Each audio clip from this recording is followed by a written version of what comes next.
Hello, my name is Andy, and today I'll be doing my advocacy speech. What my advocacy speech will be about is about supporting the new generation. There might be some noise. Well, let's begin.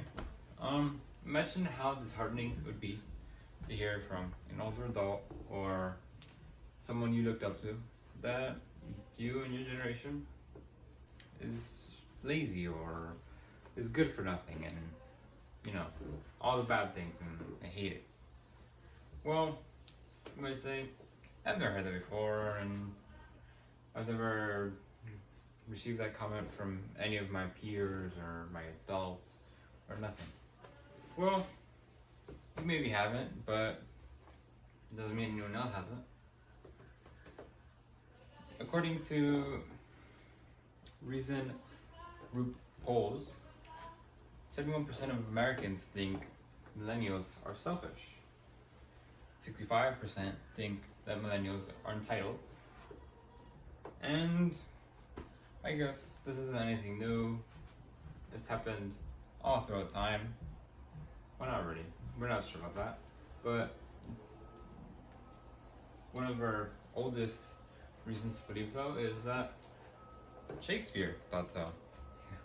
In one of his stories, Romeo and Juliet, he liked to mix the idea of adolescence with like stupidity or being naive, because everything that was considered a theme of adolescence was kind of dumb.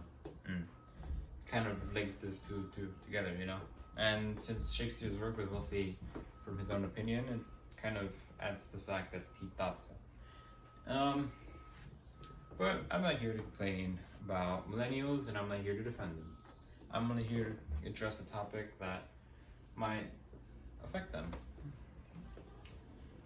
Because supporting millennials and not going for their, problems is a good thing. Because they feel more alive, they will pay more attention, and you can guide them to have a better life.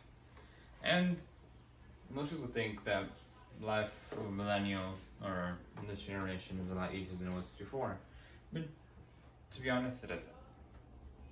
You see, according to a statistic found by Young Invincible, from 2008 to 2014, the tuition to go to 2 to 4 year college or institution rose 20%. And that was only 6 years. 6 more years, might rose another 28. And furthermore, Matt Reeds, a journalist who's also a father,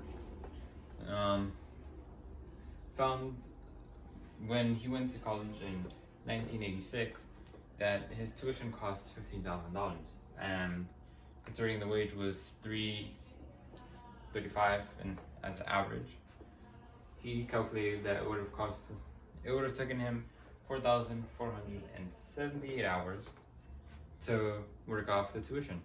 That's not including student loans or anything of the sorts. And nowadays, that number has risen to about, 68,000. Well, on average, 68,000, which is a lot of money. And the wage also has risen to $7.25. But the worst number that rose was the amount of hours it takes to work that back, which is 9,379 hours. And there's about 8,000 to 9,000 hours in a year, and that's not even taking out the sleep and everything else. So you kind of can see how long it would take to pay that back. But there's also the mental health. Like, we're what we call woke, and it gives us a bad point of view on the world, but it also helps us fight for what is good. And you might hear the noise right now, but it's true.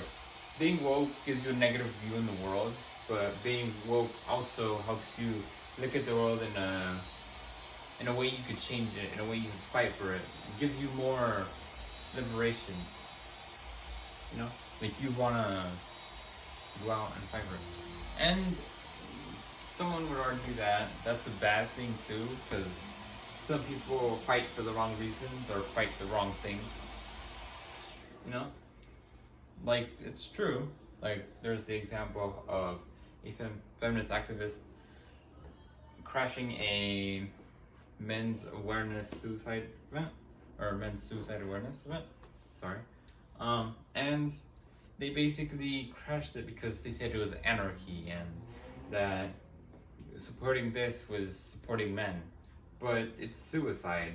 There's no, you shouldn't, you know, fight for that. And it's right. They have a good reason for that. But you can never judge a book by its cover. Like, not all Germans were Nazis. There was a huge, well, not huge, but relatively big anti-Nazi group that basically helped the resistance fighters from like other nations fight back Germany by letting them closer and tied. Like, there's this one story where a drop bomber, or like a parachuter, I don't know his exact name, but he came in and basically he was taken in by the anti-Nazi group, and he helped destroy like bridges that would lead resources from Germany to Germany invaded France, and that was good because, you know, they could basically defend themselves when the Germans couldn't defend themselves when, you know, the Americans and when the armies came to fight them. And, you know, it's a good thing. But the main takeaway is that you should always support the new generation. It's not just because they think differently doesn't mean they are different. At a certain point, we're just people, and you should take that to heart. But for the most part, that's all I have to say. And remember, knowledge is your ultimate strength. Don't make it your ultimate weakness.